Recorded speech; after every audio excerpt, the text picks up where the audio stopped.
So at the top of this worksheet, you have function f, h, and g.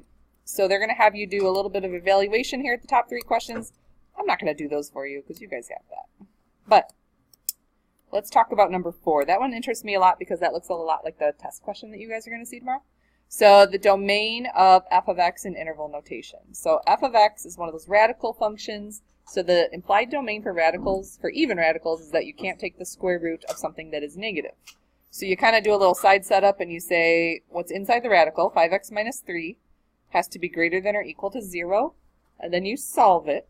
So add 3 and divide by 5. Whoops. So inequality solution would be x is greater than or equal to 3/5. But they want interval notation, so I have to show them all numbers that are greater than or equal to 3/5. So that would be bracket 3/5 to infinity. If you get stuck on the algebra way to find domain, you can try to graph it, and that'll give you the right answer as well if you do a little work on your calculator. But sometimes it's tricky with, like, should I use a bracket or a parenthesis? You guys seem to have a little bit of struggle with that in the past. So I truly feel that finding that algebraically is easier. So the domain for h of x. The domain issue on a rational function would be that your denominator can't be 0. So the way you think about that is you say x minus 7 can't be 0, which means x can't be 7. Now, for the sake of space, I'm not going to have you write that in interval notation. So if you just tell me x cannot be 7, that's the kind of question I ask when I say, like, what are the domain restrictions on the function? And then this open circle implies composition. If you don't like that notation, rewrite it, I should say, like h of g of x. So that means you start with function h. Oh, gross. All right, 2 times something plus 9 over something minus 7. This one's a little more complicated than the one on your test. So they want you to plug in function g into all those x's. So like right here, and then also down here. Okay.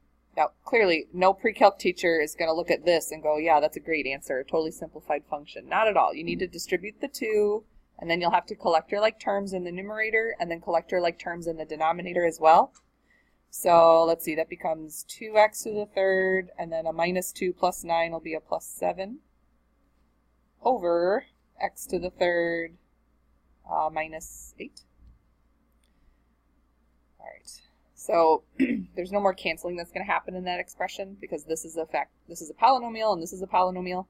That denominator, by the way, the denominator does factor, but you don't need to worry about that. All right, g of 4n, that's a pretty boring question. You just plug in a 4n right there and cube it. Make sure you're cubing both the 4 and the n. You guys had a question like that on the last test, and you did very nicely on that question, so I'm not worried about that question at all. Okay, the range of this function in interval notation. Some of you, the last time this question came up, you gave me an x value instead of the y value when I asked you to come up with range. So like this is a quadratic. I don't know exactly what it looks like, but it's a really skinny quadratic that's been shifted, whoops, that's been shifted down 1. So you can either know where the minimum is, or you could graph it and find the minimum using your calc menu. But the ordered pair there is 0, 1. So when I ask you for the range of that function, you're going to tell me the range starts at, negative 1. The range starts at -1 and then goes up forever. So if I wrote a note to you on the last test about you need to use the y value for range, that's what I'm referring to, okay? The one on your test last time had like an obscure ordered pair. You had to do the calc menu because the ordered pair wasn't a real nice one. I don't think that's on your test again, but maybe in the future, so make sure you're doing well. When we finish with this worksheet, remind me to discuss with you the expiring of the retakes. All right, this is a good review of graph analysis. So you guys are going to type it into y equals, and you are going to, I'm going to need you to find me some important things, okay? I need you to find me the turning points. So there should be a maximum and there should be a minimum. I'm going to pause the video until you guys give me those answers, and then we will move forward. So the students told me there's a maximum at 0.15, negative 2.85, and then there's a minimum at 4.25 and negative, yeah, all right. So I don't know exactly what this looks like, but you got to adjust your window clearly a whole bunch. Something like this. Yeah? I know that's a terrible rendition of it, but if you squint your eyes, does it kind of look like that? All right, so the increasing interval and decreasing interval, remember these are domain intervals. So when we were practicing this, and you guys did a really nice job of this on your test, I encourage you to highlight the x values of your turning points so that way you were only using domain values for this interval. So the roller coaster is increasing from negative infinity, so all the way to the left, and then it stops increasing once it hit this maximum value, which was at point.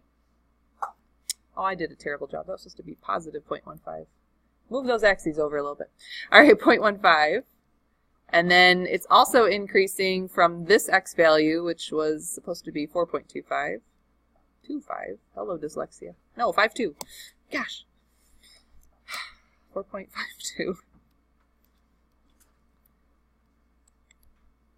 Arg. And you guys are doing a really great job of remembering that on these intervals, at the turning points themselves, you're neither increasing nor decreasing, so you're using a parenthesis there. Very good.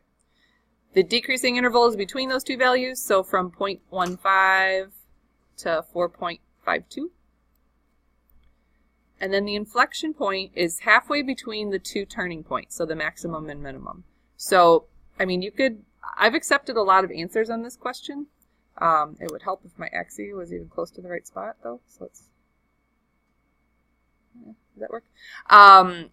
If you just literally estimated, like, I think it's about, like 2.5-ish. Like, I actually would accept that, but I think you guys are capable of finding midpoint at this point. So if you find the midpoint between those two x values, that would be 0.15 plus 4.52. Make sure you either hit enter or use parentheses before you cut that in half. And I have no idea what that is, so could someone tell me what that number is? 2.34? Okay.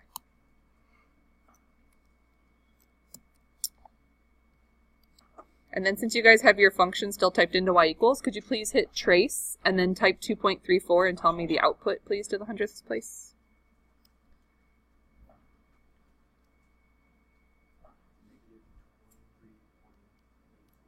$23.84, thank you. So negative 23.84, and again, for this next question, it's a domain interval, so I'm only supposed to use the x value of my inflection point, also infinities. So they want to know when is this concave up versus when is it concave down. So right about here is your inflection point, and this is the happy face part. This is the concave up part. So that would be from, let's see, 2.34 to infinity. So then it's concave down on the other part, which goes from negative infinity to 2.34. And then you guys have been doing great on end behavior. Just remember that end behavior is asking about left and right end behavior. So on the left end behavior, the function is traveling down forever. And on the right end, the end behavior is traveling up forever. All right, so fun fact, that question's actually not on tomorrow's test, but it was a good review because there's a similar set of questions involving a power function coming up. This, however, is on your test.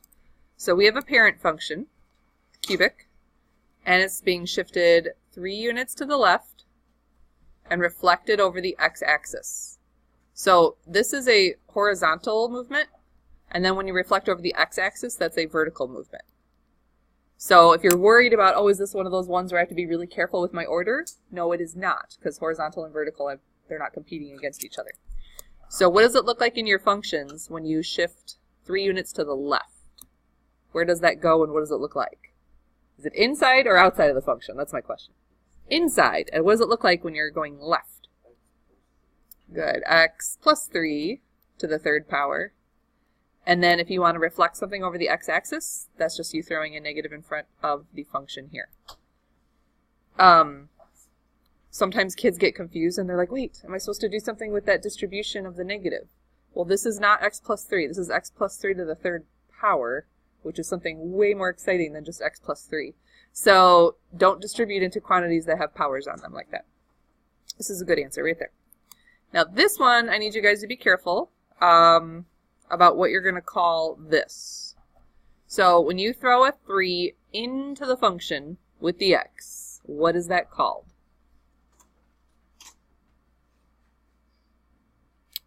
What kind of shrink? Horizontal. Okay, so I'll accept horizontal shrink of 1/3, because it's, remember, kind of backwards. The official term is compression. So it's got a horizontal compression or shrink.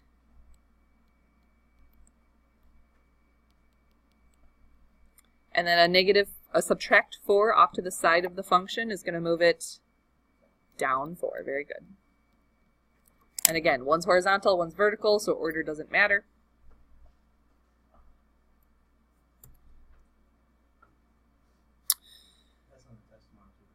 This is, yes. So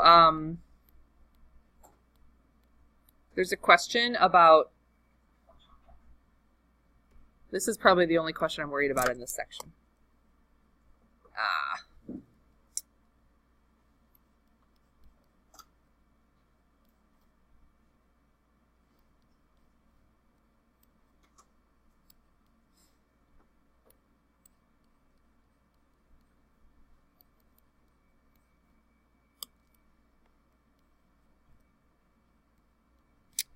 What if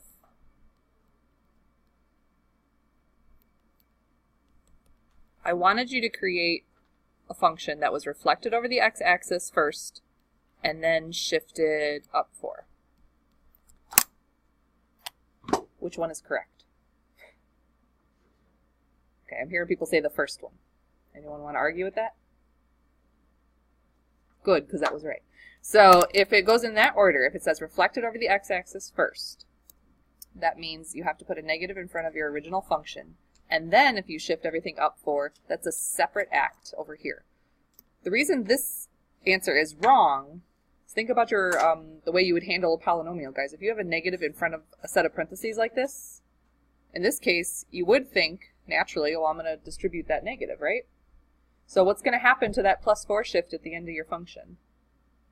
It's really going to turn into a down 4 shift, which is not what they wanted. So there's going to be a question where you're going to have a little mathematical challenge where I give you, it's basically an error analysis question. And I say, like, here's Joey's work, and here's Katrina's work, and tell me who's right. So that's fun. You don't have to really explain it, but you got to choose the right one. You get to play teacher for a moment. All right. We're adding, subtracting, multiplying, dividing, and giving domains for all of them. That's fun. So adding your two functions together, you just got to make sure that you're collecting like terms appropriately for a pre-calc kid. So let's see, 3x squared plus 2x, and then make sure you combine the 1 and the -3 to -2. Since that created another polynomial, another quadratic, the domain has no interruption, so it goes -infinity to +infinity. Be careful on f minus g though, because when you take function f and you subtract function g, I get a lot of kids who write this down. Or even worse, they don't write anything down and then they get the answer wrong. What's wrong with the way this child has set up this problem? They didn't use parentheses. So if you're subtracting function g, you got to make sure you're subtracting the entire function. So not just the 2x, but also the -3. So this becomes 3x squared. Yes, it's a -2x, but then the +1 minus -3 will become a +4.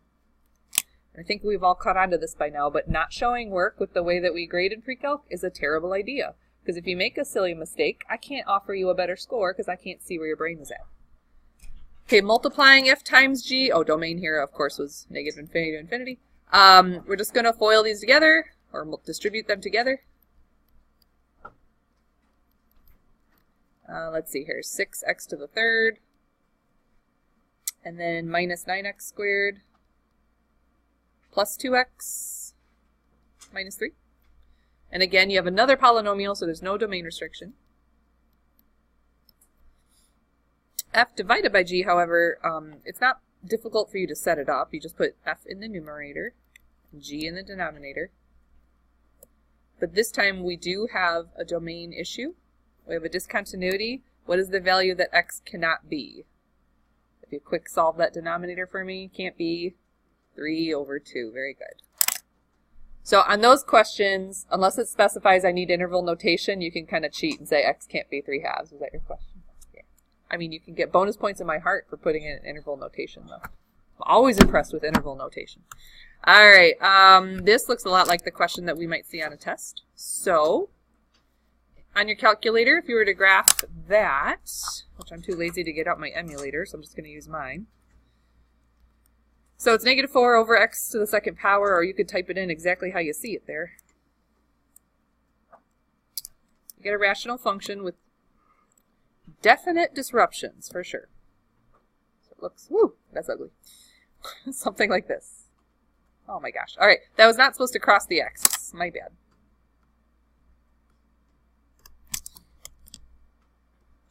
Okay.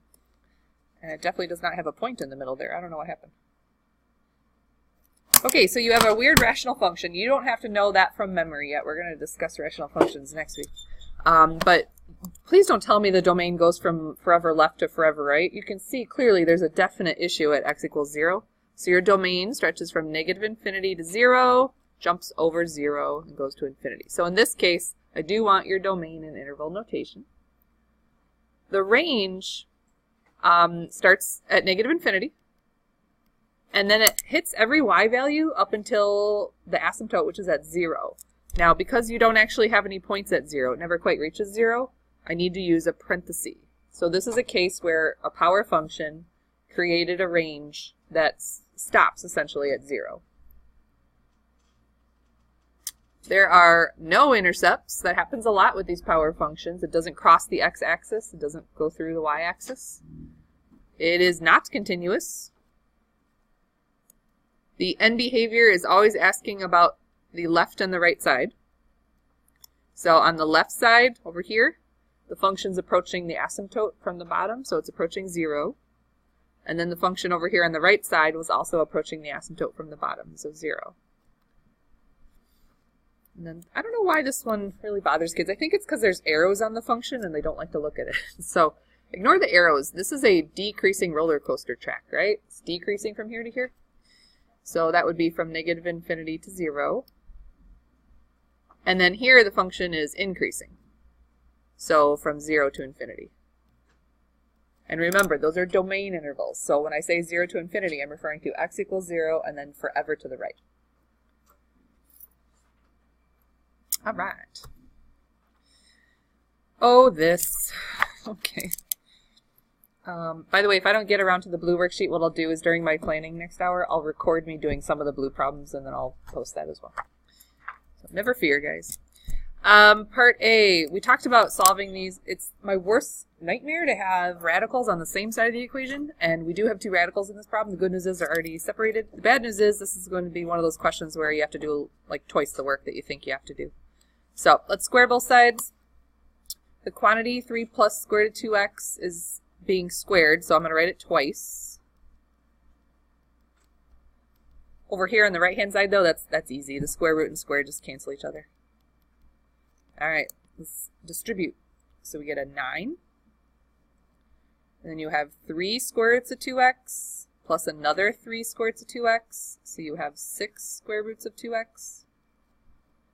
And then square root of 2x times another square root of 2x is going to be 2x. That's usually a term that messes kids up. Multiplying a square root by himself is the same thing as squaring the square root. All right, let's see if I can get through one of these without making a mistake. Okay, so we still have a problem. We have a radical that is still in the problem, so I need to isolate it, and we're going to have to square all over again. So let's go ahead and subtract 2x. And let's go ahead and subtract 9 while we're at it. Well, that worked out kind of nice. So you have 6 square roots of 2x equals 3x, and then those canceled. So here, okay, it's not as nice as I thought. You guys want to go ahead and divide by 6? It's okay. We can handle a fraction or decimal. So if we divide by 6, you do get the square root of 2x equals 0.5x. And now when I square both sides, oh, lordy. All right, here we go. Up here we have 2x equals 0.5 squared is, you can write it as 0.25, or you could change that to a 1/4. I'm just going to go decimal. So 0.25x squared It doesn't look like it right now, but this is a quadratic, so you need to bring it to standard form. I'm going to subtract the 2x over. I think this is the question on the bookwork, or it's similar to the one on the bookwork where I messed up my answer key so bad. You know what I did, I finally realized? I copied like number 45 or whatever it was for like half of my problem when I was doing my work, and then I copied the question next to it for the other half of the equation. I got like 1,120 as an answer. That wasn't the right answer. Okay. Anywho, we're going to solve this quadratic. I would just factor out an x. That works for me. So x times 0.25x minus 2. So if you set both of these equal to 0, you get x equals 0. And then if I set this one equal to 0, you have to add the 2 over and then divide by 0.25. So what is 2 divided by 0.25? 8. And then after all that work, you're pretty sure you're done, right? But we're not, because we got to go back and check them in the original problem. So if x equals 0, I get 3 plus the square root of 0, which is 3. And then over here, if I plug in a 0, I get square root of 9, which is also 3. So 0 totally works. Box that one in. That checks. Let's see if 8 works. This is the square root of 16. So that's 4. So 3 plus 4 is 7. And then if you plug in an 8 right here, I get 49. Square root of 49 is also 7. Yep, that one checked out. So this is a case where after all that fun algebra, you got 2 answers because of the quadratic, and they both work, so you get to keep both answers. Whew. This one looks like a typical radical equation question. So we said if there's only one radical in the problem, that's fine, that's good news, but I do want to make sure it's isolated before I do any squaring. So go ahead and subtract 4 from both sides. And then you guys are going to square. So just be careful how you're squaring that binomial, just remember, and if it helps you to write them out separately as 2 binomials, please do that, but you need to FOIL this out. So you're going to get n squared minus 8n plus 16. And then over here on the right side, easy one, the square root and the square will cancel. All right. This is a quadratic, clearly. Got to get it in standard form to solve it.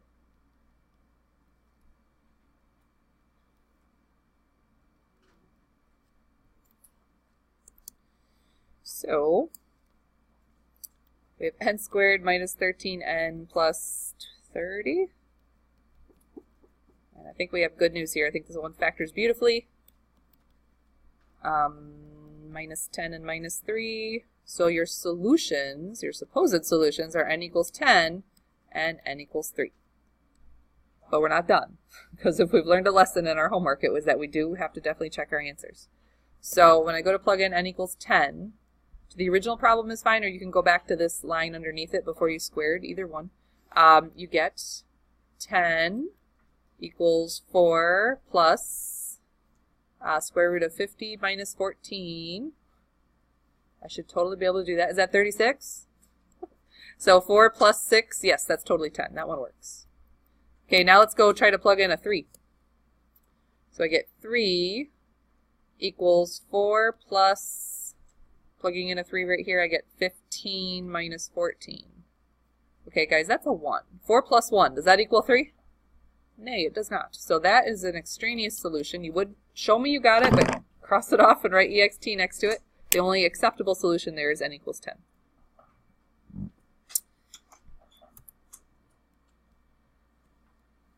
All right, I think this would be, is this towards the end of our worksheet finally? Oh, thank goodness. Okay, so this is a good one to do because there is a bit of a matching section on your test where you have to kind of match up which graph goes with which translated parent function. So the one I'm most curious about, actually none of these really worry me. I was kind of hoping this one had a horizontal compression. It doesn't. That's okay. Can you guys tell me with words what plus 14 would do to your function? Up 14, yep. And with words, what would happen when I throw a negative inside the function with the x? Reflect over y-axis. Very good. Some of you have been calling that a horizontal reflection. I know what you mean. That's fine.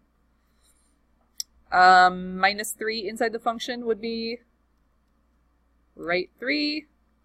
Okay, the negative 2 in front of the function is actually two different transformations. What is it? Reflection over the x-axis and vertical stretch of 2.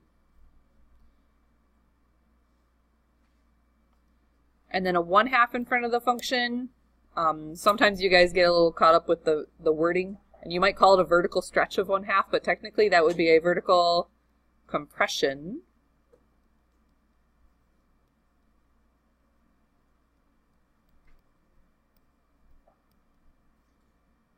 and then be careful here. In order, which one happens first? The reflection happens first on this one. Very good. So first you are going to reflect over the x-axis, and then everything is shifted up 20. Because if we reverse the order on those transformations, that up 20 is no longer an up 20. So we got to be careful about that. All right. I'm going to stop this video, and then we do have time to start a second video on the blue worksheet. How exciting.